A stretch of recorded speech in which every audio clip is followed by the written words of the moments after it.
ఒకరు కూడా ఎంతో ఉత్కంఠతో ఎదురు చూస్తున్నారు దీనికోసం. సో కౌంటింగ్ కి సంబంధించి ఏర్పాట్లు ఎలా జరుగుతున్నాయి, డీటెయిల్స్ ఏంటి?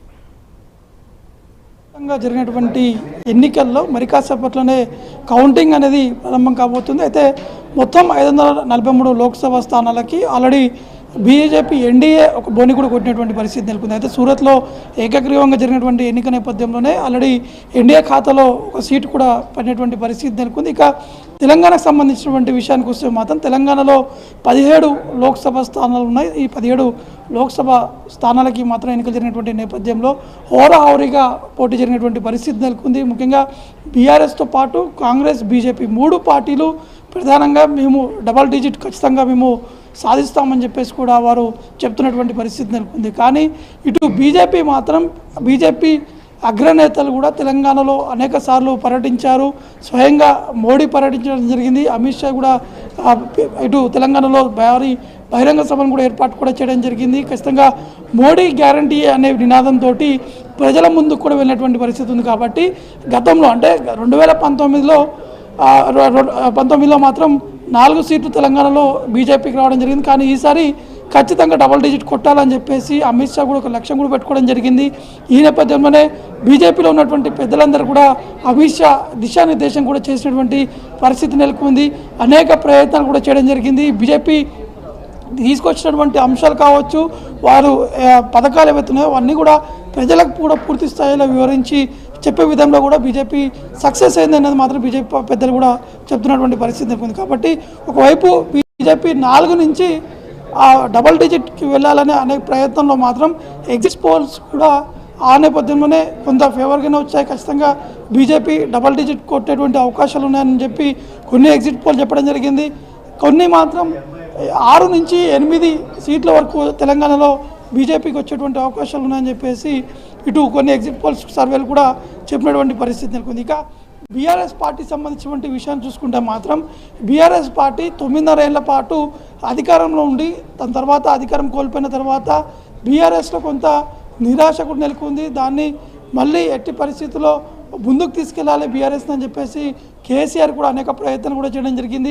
కేసీఆర్ బస్ యాత్ర కూడా చెప్పడం జరిగింది. దాంతోపాటు సభలు కూడా ఏర్పాటు చేస్తూ అక్కడ ఉన్నటువంటి యూత్ని కూడా ఎక్కువగా ఉత్సాహపరిచే విధంగా కేసీఆర్ కూడా వారికి ఇచ్చినటువంటి పథకాలు, రాష్ట్ర ప్రభుత్వం గతంలో ఉన్నటువంటి రాష్ట్ర ప్రభుత్వం తీసుకున్నటువంటి నిర్ణయాలపై కూడా వారికి వివరించి చెప్పినటువంటి పరిస్థితి నెలకొంది. కాబట్టి దాదాపు కాంగ్రెస్ పార్టీ అధికారంలోకి వచ్చిన తర్వాత ఇప్పటికు వరకు ఉన్నటువంటి పరిస్థితులు, రైతులు పడుతున్నటువంటి ఇబ్బందులకు సంబంధించినటువంటి అంశాలపై కూడా కేసీఆర్ వివరించి చెప్పడం జరిగింది. కానీ బీఆర్ఎస్ అధిష్టానం కూడా ఖచ్చితంగా 10 సీట్ల వరకు కూడా బీఆర్ఎస్కి వస్తుందని చెప్పేసి అంచనా కూడా వేస్తున్నారు. కానీ ఎగ్జిట్ పోల్ సర్వేలు మాత్రం కేవలం 1 లేదా 2 స్థానాల వరకే బీఆర్ఎస్కి వస్తుందని చెప్పేసి కూడా ఎగ్జిట్ పోల్స్ కూడా చెప్పడం జరిగింది. ఇక కాంగ్రెస్ పార్టీ విషయం చూసుకుంటే కాంగ్రెస్ పార్టీ అనేక ప్రయత్నాలు చేయడం జరిగింది. అసెంబ్లీలో కాంగ్రెస్ పార్టీ అధికారంలోకి రావడం జరిగింది. కాబట్టి వారు ఇప్పుడున్నటువంటి లోక్సభ ఎన్నికలనే ప్రిస్టేజెస్గా తీసుకున్నారు. ఒకవేళ 17 లోక్సభ స్థానాలు తెలంగాణలో ఉన్నాయి కాబట్టి ఇందులో కనీసం ఒక 13 లేదా 14 స్థానాల వరకు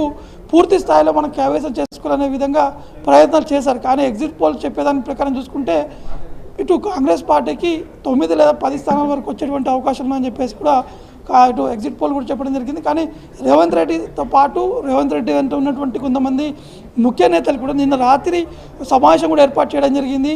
వీరు మొదటిగా మాత్రం దక్షిణాది రాష్ట్రాల్లోనే కాంగ్రెస్ పార్టీకి తెలంగాణలో ఎక్కువ స్థానాలు వస్తే ఢిల్లీలో కొంతవరకు గ్రాఫ్ పెరుగుతుంది. దాంతోపాటు తెలంగాణకి ఖచ్చితంగా కొంత లాభం చేకూరే విధంగా ఉంటుంది. కాబట్టి ఈ విధంగా ప్రయత్నాలు చేసేటువంటి వారందరూ కూడా ధన్యవాదాలు కూడా చెప్పడం జరిగింది. ఆల్రెడీ ఇప్పుడు మరి కాసేపటి కౌంటింగ్ జరగబోతుంది కాబట్టి చూడాల్సి ఉంటుంది. ఎందుకంటే చాలా ఉత్కంఠంగా నెలకొన్నటువంటి పరిస్థితులు ఉన్నాయి. ఇక ఆంధ్రప్రదేశ్ సంబంధించినటువంటి విషయం చూసుకుంటే ఆంధ్రప్రదేశ్లో ఎన్నడూ లేనటువంటి విధంగా ఒక టెన్షన్ వాతావరణం అనేది మాత్రం నెలకొంది. ఎందుకంటే గతంలో చూసాను 2019లో జరిగినటువంటి ఎన్నికలు సాధారణ జరిగాయి, నువ్వా నేను అనే విధంగా పోటీ జరిగినటువంటి పరిస్థితి నెలకొంది. కానీ ఈసారి జరిగినటువంటి ఎన్నికల్లో మాత్రం అందరిలో ఒక టెన్షన్ అనేది నెలకొన్నది. ఏ విధంగా రిజల్ట్స్ ఉండబోతున్నాయి, ఎగ్జిట్ పోల్స్ కూడా అటు సమానంగానే ఇచ్చినటువంటి పరిస్థితి నెలకొంది. ఒకరు ఎన్డీఏ గెలుస్తుందని చెప్పి కొన్ని సర్వేలు చెప్పడం జరిగింది, మ్యాక్స్ సర్వేలు, మిగతా కొన్ని సర్వేలు వైఎస్ఆర్సీపీ గెలవబోతుందని చెప్పేసి కూడా ఈ సర్వేలు కూడా చెప్పినటువంటి నేపథ్యంలో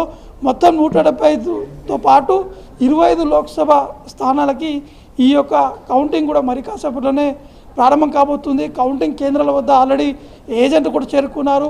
కౌంటింగ్ కేంద్రాల వద్ద మాత్రం 144 సెక్షన్ కూడా విధించినటువంటి పరిస్థితి నెలకొంది. ఎందుకంటే ముఖ్యంగా రీసెంట్గా చూసాం, ఎప్పుడైతే ఆంధ్రప్రదేశ్లో అసెంబ్లీ ఎన్నికలతో పాటు లోక్సభ ఎన్నికలు జరిగిన తర్వాత పెద్ద ఎత్తున హింసాత్మకమైనటువంటి ఘటనలు కూడా చోటు చేసుకున్నాయి. పెద్ద ఎత్తున కేంద్ర ఎన్నికల కమిషన్ కూడా సీరియస్ కావడం జరిగింది. రాష్ట్రంలో ఉన్నటువంటి ఎన్నికల అధికారులతో పాటు సిఎస్ని కూడా వెంటనే ఢిల్లీకి రావాలని చెప్పి పిలుపునిచ్చినటువంటి పరిస్థితి ఉంది. కాబట్టి ఈ 4-5 రోజుల నుంచి కూడా రాష్ట్రంలో ఉన్నటువంటి ఎన్నికల అధికారులు పూర్తి స్థాయిలో రివ్యూ నిర్వహించడం జరిగింది.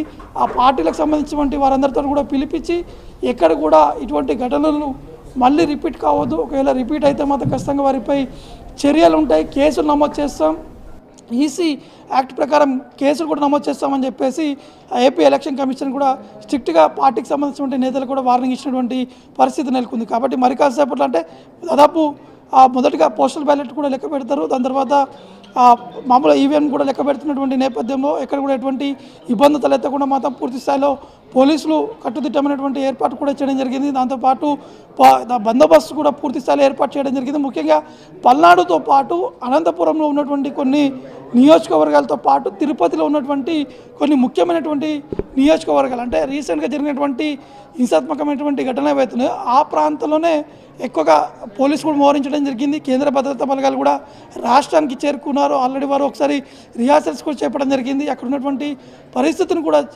ప్రతి ఒక్కరు కూడా బయటికి రావద్దు, కేవలం ఈ ఏదైతే కౌంటింగ్ సెంటర్లు ఏవైతున్నాయో ఆ ప్రాంతంలో కేవలం ఈ అభ్యర్థులు కావచ్చు, వారి దగ్గర ఉన్నటువంటి పాసెస్ ఉన్నటువంటి వారు మాత్రమే ఆ కౌంటింగ్ కేంద్రం వద్దకు చేరుకోవాలని చెప్పేసి కూడా చెప్పడం జరిగింది. దాంతోపాటు ఎలక్షన్ కమిషన్ మాత్రం ఈసారి పకడ్బందీగా ఏర్పాటు చేయడం జరిగింది. కొత్త టెక్నాలజీని కూడా తీసుకురావడం జరిగింది. ఎందుకంటే ప్రతిసారి అక్కడ ఉన్నటువంటి రిటర్నింగ్ ఆఫీసర్ ఏదైతే వాటికి సంబంధించినటువంటి రిజల్ట్స్ అంటే ఏ రౌండ్లో ఎన్ని ఓట్లు లెక్కింపాయి, ఎవరికి ఎక్కువ వచ్చాయని చెప్పేసి పూర్తి స్థాయిగా మాన్యువల్గా ఉండేది. కానీ ఈసారి ఎలక్షన్ అధికారులు మాత్రం దాన్ని ఒక కొత్త టెక్నాలజీ తీసుకోవడం జరిగింది. అక్కడ ఉన్నటువంటి రిటర్నింగ్ ఆఫీసర్ వెంటనే అక్కడ టైప్ చేస్తే వెంటనే ఈ సెంట్రల్ ఎలక్షన్ అంటే ఇక్కడ స్టేట్లో ఉన్నటువంటి ఆఫీస్ ఏదైతే ఉందో, సెంట్రల్ ఎలక్షన్ ఆఫీస్ ఏదైతే ఉందో ఆ కార్యాలయానికి వస్తే అక్కడి నుంచి వీరు వెబ్సైట్లో కూడా అప్లోడ్ చేసే విధంగా కూడా ఈ యొక్క ప్రయత్నం కూడా చేయడం జరిగింది. కాబట్టి ఇటువంటి విషయంలో కూడా ఎలక్షన్ కమిషన్ కూడా పూర్తి స్థాయిలో జాగ్రత్తలు కూడా తీసుకోవడం జరిగింది. ఎటువంటి ఇబ్బంది లేకుండా పూర్తి స్థాయిలో అన్ని సీసీ కెమెరాల ద్వారా పూర్తి స్థాయిలో అన్ని పర్యవేక్షిస్తున్నటువంటి పరిస్థితి నెలకొంది. కాబట్టి మొత్తానికి ఇటు రాష్ట్రంలో ఉన్నటువంటి ఎన్నికల అధికారులు కావచ్చు, రాష్ట్రంలో ఉన్నటువంటి పోలీస్ బలగాలు కావచ్చు, అక్కడ ఉన్నటువంటి ఆ సెంట్రల్ నుంచి వచ్చినటువంటి